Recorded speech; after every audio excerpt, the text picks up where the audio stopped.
நாம் இந்த தியானத்தில் துருவ நட்சத்திரத்தின் பேரருள் பேரொளியை முதலிலே இரத்த நாளங்களில் தான் செலுத்துகின்றோம். அதில் இருக்கக்கூடிய ஜீவாணுக்கள் ஜீவான்மாக்கள் பெற வேண்டும் என்றும், பின் அந்த உடல் உறுப்புகளிலும் உறுப்புகளை உருவாக்கிய அணுக்களிலும் துருவ நட்சத்திரத்தின் பேரருள் பேரொளி பெற வேண்டும் என்று நாம் தியானிக்கின்றோம்.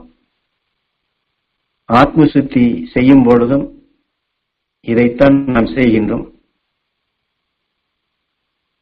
இதில் இருக்கக்கூடிய உள்கருத்து ஞானகுரு உபதேச வாயிலாக இதை கொடுக்கப்படும் பொழுது நம் எல்லோருக்குமே தெரிந்ததுதான், தாவர இனங்கள் அதனுடைய வித்துகளை மண்ணிலே ஊன்றி அது வளர்ந்து வரும் பொழுது இந்த காற்று மண்டலத்திலே அது எந்த சத்தின் தன்மை கொண்டு அந்த தாவர இனமாக அது வளர்ந்ததோ அதே இனமான சத்தை இந்த காட்டிலிருந்து எடுத்துத்தான் ஒவ்வொரு தாவரமுமே வளர்கின்றது. இது எல்லோருக்கும் தெரிந்த விஷயம்தான். அதுபோலத்தான் நம் உடலுக்குள் ஜீவ அணுக்கள் இருக்கின்றது, ஜீவான்மாக்கள் இருக்கின்றது. அதுபோல ஒவ்வொரு உறுப்பிற்கும் அது உருவாக்கிய அணுக்களும் இருக்கின்றது. இந்த அணுக்கள் அனைத்துமே ஒரு வித்து போன்றுதான், வினை என்று சொல்லலாம். தாவரங்களுக்கு வித்து, மனிதனுக்குள் வந்தால் வினை. வினை என்றாலும் வித்து என்றாலும் பொருள் ஒன்றுதான். ஆக இந்த உடலில் இருக்கக்கூடிய சகல வினைகளும் அல்லது அந்த ஒவ்வொரு அணுவுமே தன் இனமான சத்தை அது எடுத்து உணவாக எடுத்து வளர வேண்டும் என்றால் அது எதன் வழி எடுக்கிறது என்பதைத்தான் குரு இரத்தங்கள் வழியாகத்தான் ஒவ்வொரு அணுவுமே அதற்குண்டான இனமான சத்தை எடுத்து வளர்க்கின்றது. தாவர இனங்கள் காட்டிலிருந்து பிரிப்பது போல இரத்தத்தின் வழிதான் தன் தன் இனமான சத்தை அது எடுக்கின்றது. இப்பொழுது நம் உயிரிலே வெப்பம், காந்தம், விஷம் என்ற நிலையில் இயக்கினாலும் அந்த உயிரில் இருக்கக்கூடிய காந்தம்தான் நாம் எந்த உணவின் தன்மை நினைவுபடுத்தி சுவாசித்தாலும் அதை ஈர்த்து கொண்டு வருவது உயிரில் இருக்கக்கூடிய காந்தம்தான். இந்த உயிருடைய இயக்கத்தால் தான் உடலில் இருக்கக்கூடிய, அதாவது உயிரால் உருவாக்கப்பட்ட இந்த உடலை உருவாக்கியும் அதற்குள் இருக்கக்கூடிய காந்த சக்தியும் இயங்கி அதுவும் இந்த உயிரை போன்றே தன்னுடைய காந்தத்தால் அதுவும் ஈர்க்கும் ஆற்றல் பெறுகின்றதான். ஓமுக்குள் ஓம், ஓமுக்குள் ஓம், ஓமுக்குள் ஓம். ஆக ஒவ்வொரு அணுவிலும் அந்த காந்த புலன் உண்டு. அந்த முகப்பிலே அது இருக்கும். நம் உயிர் எப்படி புருவ மத்தியிலே அந்த இடத்திலே இருந்து ஆட்சி செய்கிறது என்பதையும், நாம் எந்த உணர்வு வந்தாலும் தடுத்து நிறுத்த வேண்டுமென்றால், மாற்றி அமைக்க வேண்டுமென்றால் புருவ மத்தியிலே, அதாவது நாம் மூக்கு வழி சுவாசித்து பழகி இருந்தாலும் இந்த உயிர் வழிதான் இயக்க சக்தி அது உருவாகின்றது. உருவானது அதன் வழி கூடிதான் இயங்குகின்றது, வளர்கின்றது என்ற தத்துவத்தின்படி நாம் ஏற்கனவே சுவாசித்தது மூக்கு வழியாக இருந்தாலும் அதை இந்த முகப்பை மாற்றி நாம் புருவ மத்தியிலே மகரிஷிகள் ஞானிகளை துருவ நட்சத்திரத்தை எண்ணுவது போன்று, அதாவது உயிரில் ஈர்க்கக்கூடிய அந்த காந்தத்தை நாம் பிரிதொரு உணர்வை அது ஈர்க்காதபடி அந்த உயிரிலே ஊறு பெறும் காந்தம் துருவ நட்சத்திரத்தின் சக்தியை அதை ஈர்க்க வேண்டும் என்பதற்குத்தான் அங்கே முகப்பிலே குருநாதர் இதை அணைப்பாக புருவ மத்தியில் எண்ணும்படி சொல்லுகின்றார். அதனால் புருவ மத்தி வழியாக துருவ நட்சத்திரத்தின் பேரருள் பேரொளி பெற வேண்டும் என்று நமக்கு பழக்கப்படுத்தியுள்ளார். அதே போன்றுதான் நம் உடலில் இருக்கக்கூடிய அணுக்களுடைய முகப்புலிலும் இந்த காந்த சக்தி உண்டு. அந்த காந்தத்தின் துணை கொண்டுதான் நம் உடலிலே நாம் சாப்பிட்டது, நாம் நுகர்ந்தது, இது அனைத்தும் சேர்ந்து ஆகாரத்தின் வழி அந்த ஆகாரத்தில் உள்ள சத்துகள் அனைத்தும் ஆவியாகி அமிலமாகி, அமிலம் இரத்தமாகி, இந்த இரத்தம்தான் உடல் முழுவதும் சுழன்று வருகின்றது. எப்படி பூமிக்கு ஒரு காற்று மண்டலமாக இருக்கின்றதோ, உடலில் இருக்கக்கூடிய அணுக்கள் அனைத்திற்குமே இந்த ரத்தம் தான் அதற்கு வேண்டிய உணவை கவரக்கூடிய அல்லது உணவாக எடுக்கக்கூடிய ஒரு காற்று மண்டலம் போன்று நமது ரத்தங்கள் தான் இருக்கின்றது. ஆகையினால்தான் இந்த ரத்தங்களிலே துருவ நட்சத்திரத்தின் பேரருள் பேரொளி அது படர வேண்டும். இரத்த நாளங்கள் முழுவதும் துருவ நட்சத்திரத்தின் பேரருள் பேரொளி படர வேண்டும் என்று நாம் கண்ணின் நினைவை இரத்தங்களிலே செலுத்தப்படும் பொழுது இந்த காற்று மண்டலத்தில் ஒரு செடி பூமியிலே உருப்பெற்றிருந்தாலும் அந்த வித்திற்குண்டான சத்து இல்லை என்றால் அது தன் இனமான சத்தை கவர முடியாதபடி அந்த செடியினுடைய வளர்ச்சி மாறுபடுகின்றது, வளர்ச்சி குன்றுகின்றது. இதை போலதான் இந்த உடலில் இருக்கக்கூடிய அணுக்கள் ஏற்கனவே நாம் சுவாசித்த அந்த மூக்கு வழி உயிரிலே பட்டு ரத்தமாகி ரத்தத்தின் வழி உணவாக எடுத்து வளரக்கூடிய அந்த நிலைகள் நாம் இப்பொழுது குரு காட்டிய அருள்வழியில் துருவ நட்சத்திரத்தின் பேரருள் பேரொளி நம் ரத்தங்களிலே கலக்க வேண்டும், இரத்த நாளங்களிலே படர வேண்டும் என்று நம் உடல் முழுவதும் அந்த ரத்தங்களில் ரத்தம் செல்லும் பாதைகள் அனைத்திலும் துருவ நட்சத்திரத்தின் பேரருள் பேரொளி பெற வேண்டும் என்று செலுத்தப்படும் பொழுது எப்படி புருவ மத்தியிலே நாம் ஒரு அடைப்பாக துருவ நட்சத்திரத்தின் உணர்வை கொண்டு வருகின்றோமோ, இதே போன்று இந்த ரத்தத்திலே நாம் செலுத்தக்கூடிய துருவ நட்சத்திரத்தின் உணர்வுகள் அந்த ஒவ்வொரு அணிவிற்கும் அந்த முகப்பிலே அது தன் இனமான சத்தை அந்த ஈர்க்கக்கூடிய நிலைகள் அது மாறுபட்டு அந்த காந்தம் நாம் இப்பொழுது எடுக்கும் துருவ நட்சத்திரத்தின் சக்தியை அது சந்தர்ப்பமாக அது மாறுகின்றது.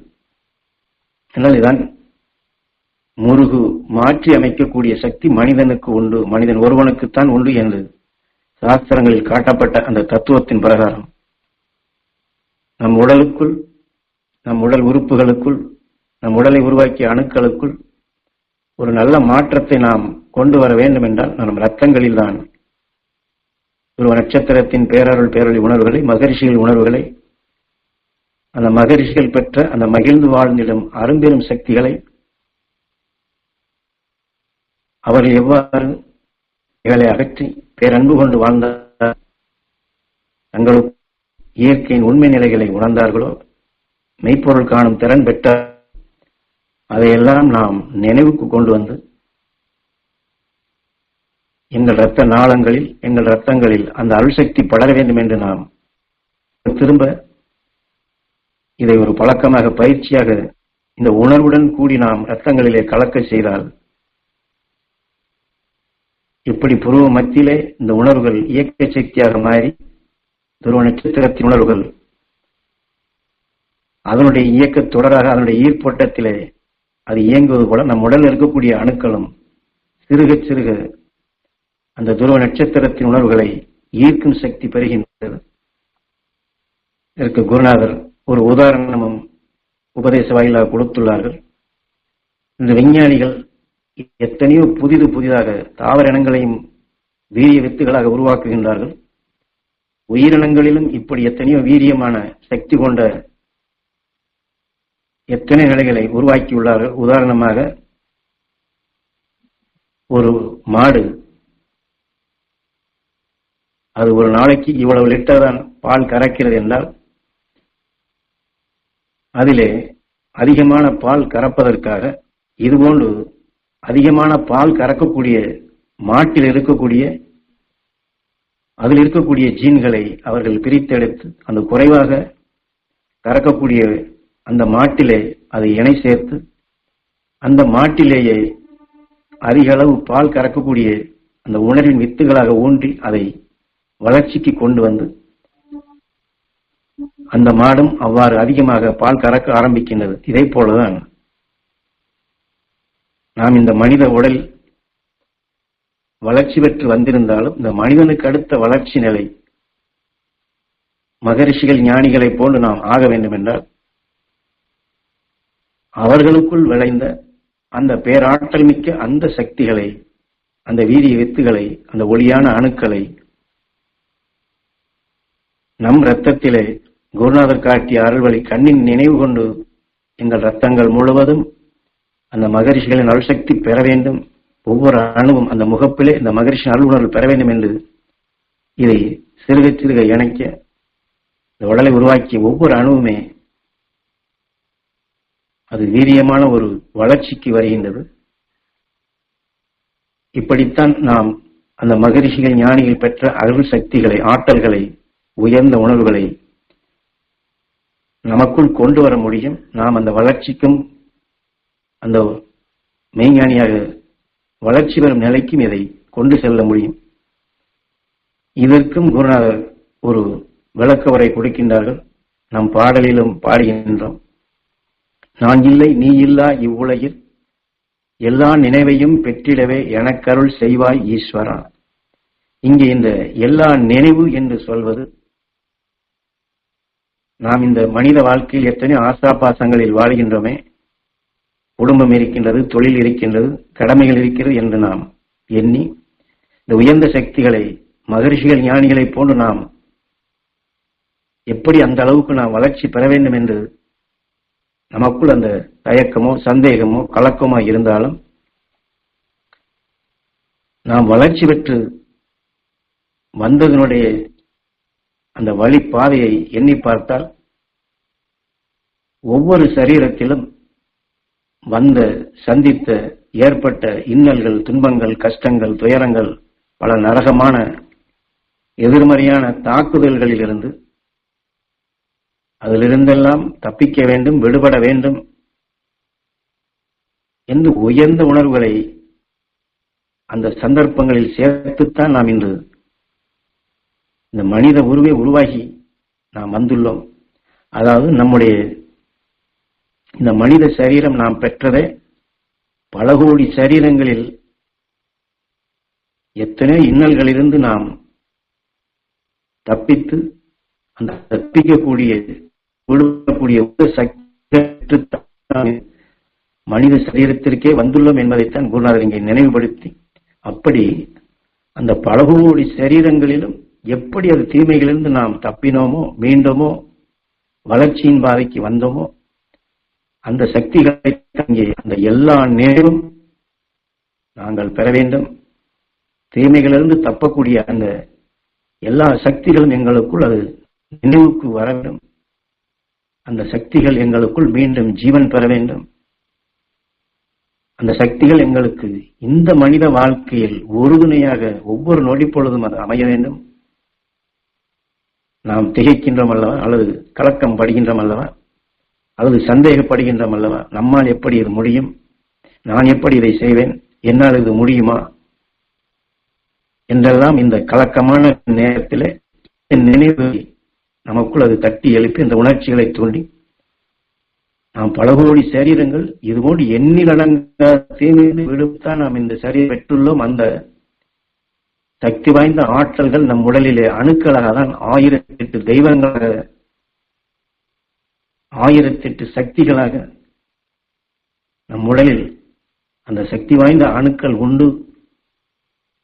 ஆக வளர்ச்சியின் பாதையில் வந்த நாம் அந்த வளர்ச்சியின் தொடரிலேயே அந்த ஞானிகள் பெற்ற நிலையும் நாம் எளிதில் பெற முடியும். அந்த சக்திகளை நாம் நமக்குள் உருவாக்க முடியும் என்பதற்குத்தான் குருநாதர் இதை விஞ்ஞான அறிவு கொண்டு வாழக்கூடிய நிலைக்கு நமக்கு அந்த விஞ்ஞானத்தினுடைய விளக்கத்தையே கொடுத்து விஞ்ஞானிகள் வீரியமான வித்துகளை உருவாக்குவது போன்று என் குரு காட்டிய அந்த அருள் வழிப்படி உங்களுக்குள் துருவ நட்சத்திரத்தினுடைய வீரிய அந்த சக்திகளைத்தான் உபதேச வாயிலாக ஞான வித்துகளாக உங்களுக்குள் உரமாக ஏற்றுகிறேன்.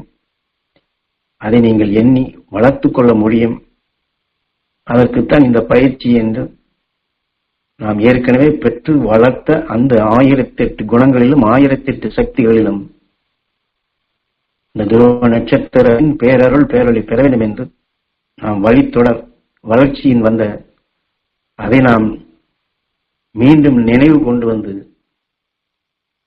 அந்த உயர்ந்த சக்திகளை பெற நம் ரத்தங்களிலே மீண்டும் மீண்டும் அந்த துருவ நட்சத்திரத்தின் உணர்வுகளை நம் ரத்தம் முழுவதுமே கண்ணின் நினைவு கொண்டு பாய்ச்சி நம் உடல் உறுப்புகளை உருவாக்கி அந்த வளர்ச்சி பெற்று வந்த அந்த அணுக்களுக்கு மீண்டும் வீரிய சக்தியை உணவாக கொடுத்து நாம் இந்த ஞானத்தின் பாதையிலே சீரான நிலையில் கொண்டு அதன் வழி செல்ல முடியும் என்று நமது குரு வாக்காக கொடுத்துள்ளார்கள். அந்த அடிப்படையிலே நாம் தியானிப்போம். அதே போல நம் உடலை உருவாக்கிய அணுக்களுக்கு அந்த சக்தி பெற இயங்குகின்றோம். ஆனால் இயற்கையினுடைய சிருஷ்டி, அதனுடைய வளர்ச்சி என்று வரும்பொழுது ஆதியிலே இருண்ட நிலையாக இருந்து விஷத்தின் தன்மையால் தான் சகல பெறுகின்றது, இயங்குகின்றது, வளர்ச்சியோ அமைகிறது என்ற அந்த தத்துவத்தின்படி பார்க்கப்படும் பொழுது உயிரணுவாக தோன்றியதிலிருந்து மனிதன் வரை நாம் வளர்ச்சி பெற்று வந்தாலும் அது ஆரம்ப நிலைகள் உயிரணுவாக தோன்றிய அதில் வளர்ச்சி பெற்ற நிலைகள் விஷத்தின் தன்மை சிறுக சிறுக குறைத்துதான் நாம் இன்று மனிதனாக வந்துள்ளோம். இந்த மனித வாழ்க்கையிலும் நாம் அந்த தொக்கியுள்ள விஷத்தை அது ஆக்கப்பூர்வமான ஒரு படைக்கும் சக்தி உருவாக்க வேண்டும் என்றால் அந்த அகசியன் சென்ற பாதையில் அவன் எப்படி விஷத்தை அது உணவாக எடுத்து ஒளி சுடராக மாற்றுகின்றானோ அதே வழியில் தான் நாமும் அதை பெற முடியும் என்பதற்கு அதற்கும் ஒரு விளக்க உரையை கொடுக்கின்றார்கள், அதை நினைவுபடுத்துகின்றார்கள். நாம் பாடல் பாடும் பொழுது ஆதிசக்தியின் அருள் பெற்ற ஈஸ்வரா குருதேவா என்று நாம் உயிருடைய இயக்கத்தை, ஆதிசக்தி என்பது விஷம், கடுமையான விஷம். அந்த விஷத்தினுடைய தாக்குதலால் தான் இந்த உயிர் தோன்றுகின்றது, உயிருக்குள் இயக்க சக்தியும் வருகின்றது. விஷம் தாக்கி உயிர் தோன்றி இயக்க சக்தியாக உயிர் இயங்கினாலும் இந்த உயிர் அணுவாக உருப்பெற்றுவிட்டால் அது வேகா நிலை பெற்றது, அதற்கு அழிவில்லை. ஏனென்றால் அந்த உயிர் ஒளியானது. இங்கே இருக்கக்கூடிய உள்கருத்து, விஷத்தின் தாக்குதலால் தான் இந்த உயிர் தோன்றினாலும் இந்த உயிர் ஒளியாக இருக்கின்றது. ஆக விஷத்தின் தாக்குதலால் உயிர் ஒளியாக தோன்றியது போன்று நாம் இந்த மனித வாழ்க்கையில் இன்றைய சூழ்நிலை, இன்றைய காலகட்டத்தில் இந்த விஞ்ஞானத்தினால் ஏற்படுத்தப்பட்ட இந்த பூமிக்குள் பரவிக் கொண்டிருக்கக்கூடிய எத்தனையோ விஷமான உணர்வுகள் இந்த காற்று மண்டலத்திலும் நாம் உணவாக உட்கொள்ளும் உணவுகளிலும், அதாவது எல்லா இடங்களிலுமே இந்த விஷம் சூழ்ந்த நிலைகளாக இருந்தாலும் ஆதியிலே எப்படி அந்த விஷம் தாக்கி இந்த உயிர் ஒளியாக தோன்றியதோ இதே போல இன்று புறத்திலே எத்தகைய விஷமான அத்தகைய சூழ்நிலைகள் இருந்தாலும் இந்த உயிர் ஒளியானது போன்று நாம் அந்த பருவத்தை, அந்த தகுதியை வளர்த்துக் கொள்ள முடியும், அந்த ஒளியான நிலைகளாக நாமும் ஆக முடியும் என்று இந்த உயிர் தோன்றியதை உதாரணம் காட்டி, உயிர் ஒளியானது விஷத்தின் தாக்குதலால் என்று அதனுடைய உள்கருத்தை, அந்த மூலத்தை நமக்கு ஞானகுரு சுட்டிக்காட்டி நாம் இன்று இருள் சூழ்ந்த நிலைகளிலோ வேதனைப்படும் நிலைகளிலோ இன்னல்களான நிலைகள் சந்திக்கும் பொழுது இப்படி ஆகிவிட்டதே என்று, அல்லது இப்படி ஆகிவிட்டது, நான் இனி என்ன செய்யப் போகின்றேன், என்னால் இன்னும் இதிலிருந்து எப்படி மீளும் அந்த வழி இல்லையே என்று ஏங்குவோருக்கு விஷத்தின் தாக்குதலால் உயிர் ஒளியானது போன்று நாம் இன்று வரக்கூடிய புறத்திலிருந்து வரக்கூடிய எத்தகைய தாக்குதலாக இருந்தாலும் அதிலிருந்து இந்த ஒளியான நிலைகளை நாம் பெற முடியும் என்பதை, இதிலே அந்த இருளை ஒளியாக மாற்றும் பேரருள் பேரொழியாக மாற்றக்கூடிய உபாயத்தைத்தான் ஞானகுரு நமக்கு இங்கே நினைவுபடுத்துகின்றார். என்றால் அப்படி உரு பெற்றதுதான் அகசியன் துருவனாகி துருவ மகரிஷியாகி துருவ நட்சத்திரமானது. அவன் எப்படி இந்த விஷத்தையே உணவாக எடுத்து ஒளி சுடராக என்றும் 16ஆக பேரானந்த பெருமகிழ்ச்சி கொண்டு மகிழ்ந்து வாழ்கின்றானோ அதை போல நாம் இந்த வாழ்க்கையில் வரக்கூடிய எதுவாக இருந்தாலும் அதை கண்டு கலங்காது, எத்தகைய வேதனையோ துயரமோ படாது, நம் குரு காட்டிய அந்த அருள்வழியில் விஷத்தின் தாக்குதல் உயிர் ஒளியாக உருப்பெற்றது போன்று நாம் இனி புறத்தில் எத்தகைய நிலைகள் தாக்கப்பட்டால் அதை உயிர் ஒளியானது போன்று நாமும் அந்த ஒளித்தன்மை பெற முடியும்.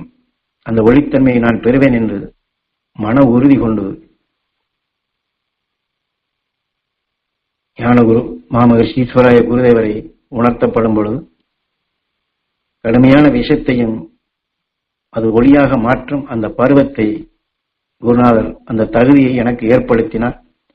அதைத்தான் உங்களுக்குள்ளும் அந்த துருவ நட்சத்திரத்தின் உணர்வை உங்களுக்குள் பேராற்றலாக பதிவு செய்து நம் குருவின் அருள் துணை கொண்டு அந்த துருவ நட்சத்திரத்தின் உணர்வுகளை உங்கள் உடல் உறுப்புகளை உருவாக்கிய அணுக்களுக்கு அது சிறுக சிறுக உரம் ஏற்றி விஷத்தின் தாக்குதல் உயிர் ஒளியாக தோன்றியது போன்று நாம் இனி வரக்கூடிய எத்தகைய விஷமான இருளான நிலைகள் நம் மீது தாக்கப்பட்டாலும் அல்லது நம் மீது மோதினாலும் அதை பேரருள் பேரொழியாக நம் குரு அருள் துணை கொண்டு அந்த பேராற்றலாக பேரொருள் பேரொழியாக ஒளிமயமாக ஜோதிமயமாக நாம் நம்முடைய எண்ணங்கள் நினைவுகள் உணர்வுகள் இந்த உடல் உறுப்புகளை உருவாக்கிய அணுக்களை இந்த பேரருள் பேரொழியாக உருவாக்க முடியும் என்று நமக்கு அருள் வாக்காக கொடுக்கின்றார்கள். ஆகவே நாம் இன்றைய தியானம் ஞானகுரு நமக்கு உணர்த்தியது போன்று விஷம் தாக்கி உயிர் ஒளியானது போன்று நம் மீது மோதக்கூடிய எதுவாக இருந்தாலும் அதை நாம் நம் குரு அருள் துணை கொண்டு பேரருள் பேரொழியாக மாற்றுவோம். அந்த பேரருள் பேரொழி உணர்வுகளை நம் உடலை உருவாக்கிய எல்லா அணுக்களுக்கும் பெற இப்பொழுது தியானிப்போம்.